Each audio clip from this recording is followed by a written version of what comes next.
Bom, pessoal, meu nome é Ieso, sou professor de língua portuguesa. Vou corrigir com vocês aqui algumas questões que vocês acabaram de fazer no simulado. E eu vou começar com aquele pequeno pacote das questões que a gente chama de top, porque elas encerram, elas contêm aqueles assuntos que são os assuntos fundamentais para a prova do Enem. No meu caso, eu vou fazer as questões ligadas à gramática desse simulado, tá bom? Então veja, nas questões top, a primeira que eu separaria seria a de número 9 na nossa sequência. A de número 9 tem um pequeno texto que é a casa torta, como você viu aí. E ele destacava ali, ó, o trecho estava lúgubre e cinza. Lúgubre é sombrio, soturno. E ele pedia: o texto, para não repetir a palavra jardim, faz uso do recurso de coesão. Coesão, você sabe, é o conjunto de relações que se estabelecem dentro do texto para criar harmonia, objetividade, fluência entre as partes do texto. Um dos mecanismos de coesão apareceu aqui. Então, quando ele diz que não foi usada a repetição da palavra jardim, essa não repetição foi feita a partir de que mecanismo? A resposta era elipse. O que é a elipse? Elipse é o apagamento de um termo. É você omitir um elemento que está no texto e que pode ser pressuposto. Às vezes não está no texto, né, que é mais difícil da gente perceber. Aqui no caso estava, ó, ela parou do meu lado olhando o jardim. O jardim estava lúgubre e cinza, o jardim estava sombrio. Então, para evitar ali, apagou, fez o que nós conhecemos como sujeito oculto, tá? Substituição gramatical e substituição lexical são mecanismos de coesão em que você faz uma substituição de uma palavra por outra que seja equivalente a ela quanto ao sentido, certo? Hiperonímia significa você usar uma palavra de sentido bem amplo. O maior hiperônimo da língua que nós temos é a palavra coisa. Quando você usa a palavra coisa, esse termo serve para tudo. E não quer dizer nada, porque se ele serve para tudo, a bem da verdade, ele não tem valor algum, não significa nada de maneira precisa. E pronominalização seria o uso de pronomes, coisa que não aconteceu aqui, porque no estava não apareceu o sujeito. Elipse, apagamento, mecanismo de coesão. Essa era a questão 9 que abre o pacotinho das questões muito importantes.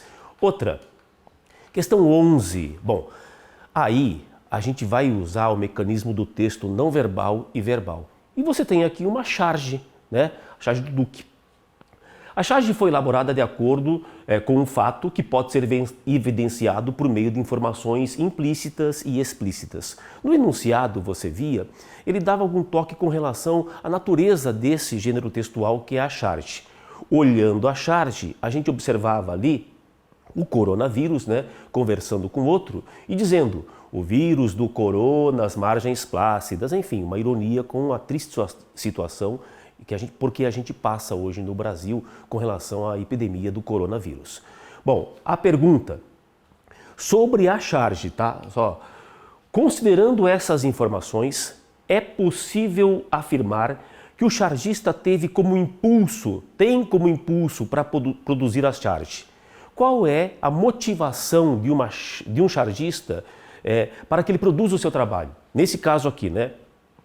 Diversos assuntos jornalísticos presentes na edição. Pensa, quando aparece uma charge num jornal, numa revista, a charge seria motivada pelos diversos assuntos jornalísticos da edição. Estratégia determinante de utilizar a imagem da notícia destaque. Notícias, reportagens e entrevistas bem-humoradas seriam a motivação do chargista. Um fato de grande repercussão, como o coronavírus, ou imagens das notícias que apresentam cores vivas e brilhantes. Bom, a charge tem um compromisso de data. Então ela está muito ligada à agenda do dia, àquilo que acontece no palco, né, no grande palco do cenário social em que a gente vive. Então, neste caso aqui, ficou bem claro que a charge tinha correlação com o coronavírus. Não dá para a gente imaginar que a charge vá ser criada a partir de todos os assuntos presentes na edição. Então, o que acontece via de regra é que a charge vai apontar para um fato específico. E aí, de maneira interessante, você pode observar que em determinados dias, vários veículos de comunicação diferentes trabalham basicamente com artistas diferentes fazendo charge sobre o mesmo item. Então, houve um grande fato no dia anterior ou na noite anterior. No dia seguinte, os jornais acabam reproduzindo charges diferentes baseadas naquele grande e específico fato. Tá? tá bom? Resposta era a letra D, para a gente guardar aí a marca da charge. Uma coisinha, se a charge é datada, é muito comum que você, pegando uma charge lá do ano passado, ou do mês retrasado, por exemplo, já não tenha tanto contato e perceba tão claramente o sentido daquela charge. Por quê? Porque ela tem um compromisso que é quase que diário com o fato na agenda do dia, tudo bem? Outra questão, então, aqui ó, só para matar o que estava errado, né? Diversos assuntos jornalísticos, a imagem da notícia destaque, não é necessariamente a imagem da notícia destaque, não tem nada a ver com necessariamente reportagens, entrevistas e notícias bem-humoradas, porque ela se baseia num fato, não num conjunto de elementos dentro do jornal. E também não pelo fato de apresentar cores vivas e brilhantes. Isso a charge pode até trazer, né? Ela pode até ser marcada por esse trabalho formal, mas não necessariamente seja esse o motivador do gênero charge. Questão 12 é uma questão de coesão também, tá? E aí, o texto destacava algumas palavras, trechinho do Machado de Assis, como você viu, ele destacava algumas palavras e pedia que você identificasse a correlação correta dentro desses destaques. Então, a resposta, você viu ali, era a última. A palavra mas é uma conjunção e apresenta a relação de oposição. Lembre-se, mas é adversidade, é conjunção coordenativa, portanto, indica oposição nesse caso. Mas é da família das oposições fortes. Usou mas, tudo que veio antes não importa. Toda sequência vinda depois de um mas vence a ideia anterior. Você pode defender durante meia hora uma ideia. Se você coloca um mas no final do período, essa sequência que vem depois do mas, depois do porém, que é o equivalente dele, do contudo, entretanto, no entanto, todas essas vencem tudo aquilo que você falou durante meia hora, tá bom? Então ali no trecho, ó, veja que ele diz assim: duas ou três amigas fariam crer aos outros, mas a língua que falam, pronto. Esse mas a língua que falam corresponde à ideia mais forte que nega duas ou três fariam crer nela aos outros. Tudo bem? Com relação aos erros, aos problemas ocorrentes nos outros itens. Veja que no item A, ele diz que aquele algumas, ó, se refere à mocidade. Não, né? Algumas está no plural, se refere a amigas. Ele diz que o nela, para evitar repetição, retoma a palavra data. Esse nela que está aqui retoma mocidade e não data. Depois ele diz que o duas ou três remetem à língua. Não, né? Às amigas. E por último que esse que se refere a dicionários. Também não. Esse que se refere naturalmente à língua. Tá bom? Outra questão de coesão, você sabe, a coesão dita referencial, essa de um elemento que amarra-se com o outro, ela é importantíssima no Enem e ela é muito valorizada na redação. Inclusive, há uma orientação de que você use nos períodos marcadores muito claros de coesão, principalmente no início do período, para poder fazer recuperar um trecho a outro que passou lá atrás. Tudo bem? Questão 12, de novo, coesão, portanto. Questão 15 desta prova, deste simulado, que eu espero que você tenha resolvido bem tranquilamente, é uma questão de texto. E aí é aquele tipo de questão de texto que nos ensina. Por quê? Porque se a gente ficar preso só ao texto, pode ser que sem ler corretamente, atentamente o enunciado, a gente se perca. Porque muitos dos itens que estão nas alternativas estão corretos sob o ponto de vista externo ao texto. O que ele diz aqui? Então, o título é Direitos Humanos para Humanos Sem Direitos. Esse texto dá conta de que, por exemplo, é preciso, ele defende, a gente vê o ponto de vista aí, de que, por exemplo, as famílias de presidiários recebam um auxílio.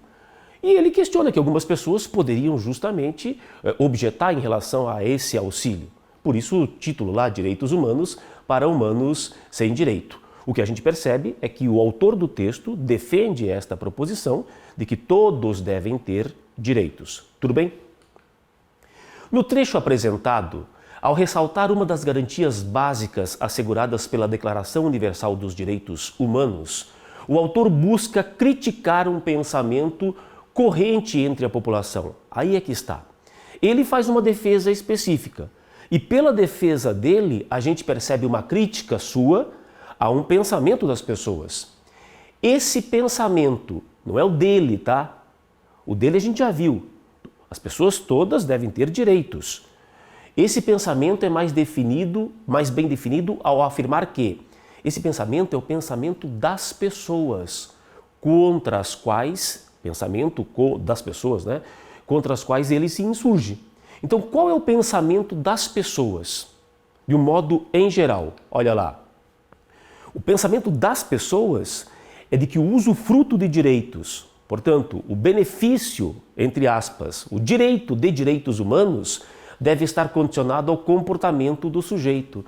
As pessoas, de um modo em geral, e a gente entende isso pelo texto dele, pensam assim: bom, se é um ser humano que não respeitou o direito dos outros, ele não tem direito. É isso que ele está dizendo aqui. É isso que ele critica, tá? Porque ele diz, se é um ser humano, independentemente das suas ações, ele deve ser resguardado de direitos. E aí vai responder na letra da lei por isso. Então, a resposta aponta para aquilo que o enunciado propunha. Agora veja, os direitos humanos não devem interferir nos auxílios providos pelo governo. Isso o texto não diz em momento algum. As garantias dos direitos humanos são asseguradas a todos os cidadãos. É isso que ele defende. Agora veja, ele defende exatamente o que está aqui.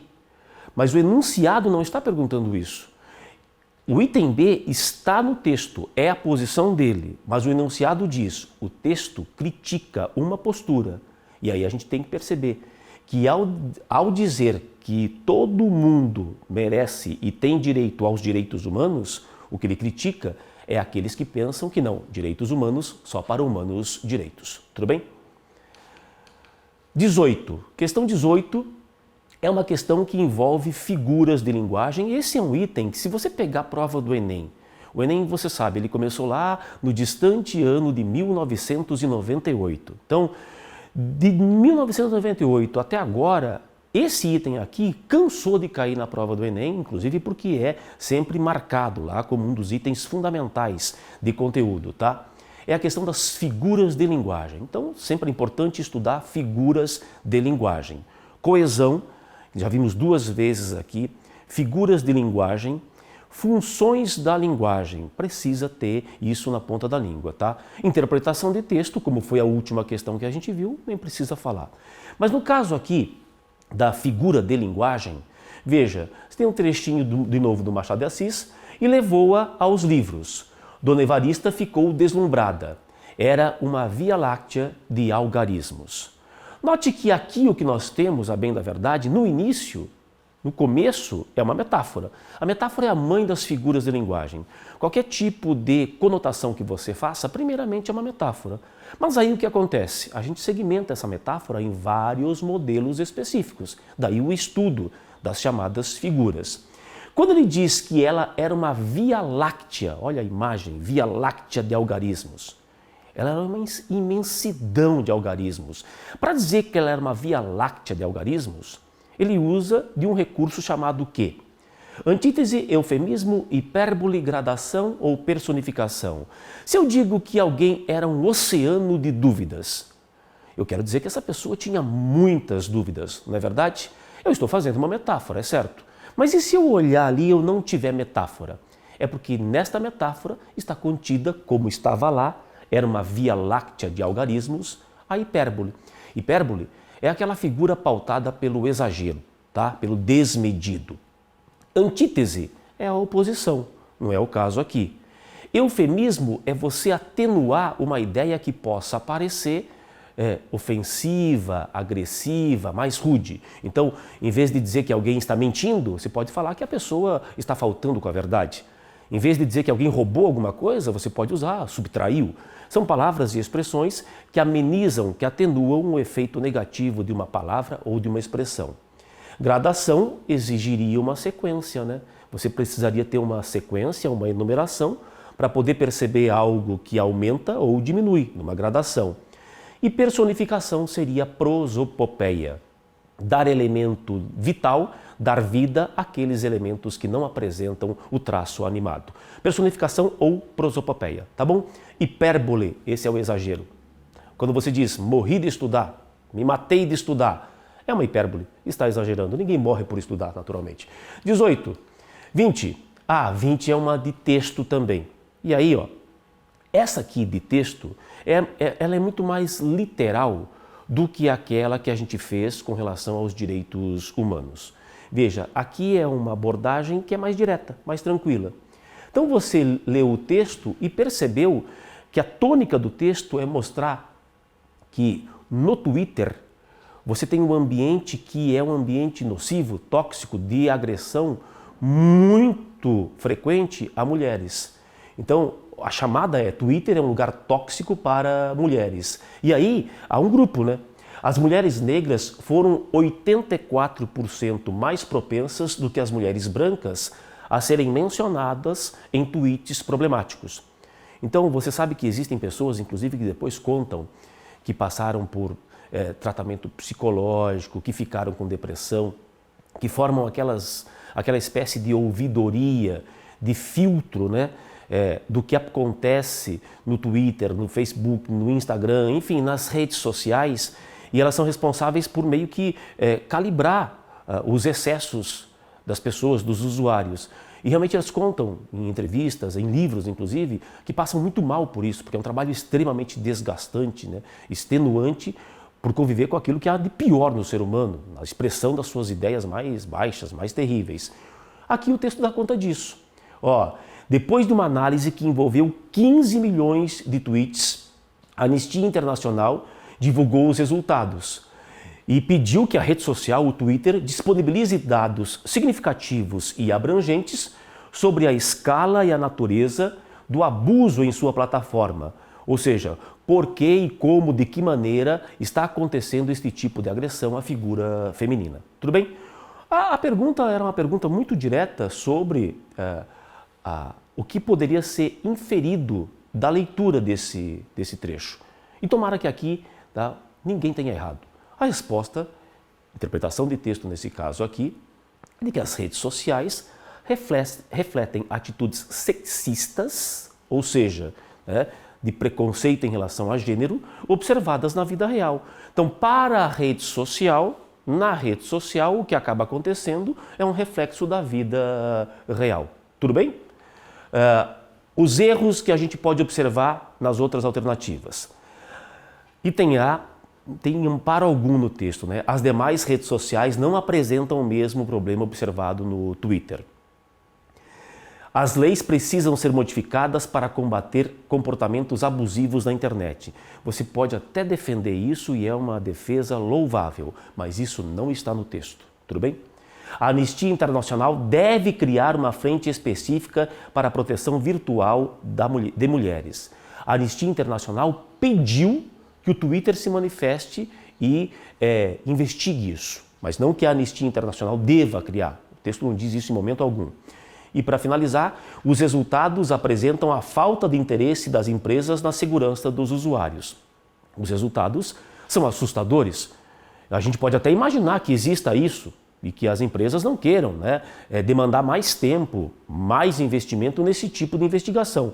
Mas isso não está no texto. Tá? Isso pode ser que a gente acredite nisso, a gente pense isso, mas isso não tem amparo no texto. Tudo bem? Aí a gente termina, então, a primeira porção das questões que são as questões mais importantes, envolvendo, como você viu, os itens interpretação de texto, coesão, depois figuras de linguagem. E gênero textual relativo à charge. É importante estudar sempre os modelos que envolvem charge, tira, cartazes, memorandos, menções a tipos diferentes do texto puramente verbal. Tá? Então, textos que, por exemplo, possam ser textos mesclando o não verbal com o verbal. Tá bom? Espero que você tenha ido bem nessas questões principalmente.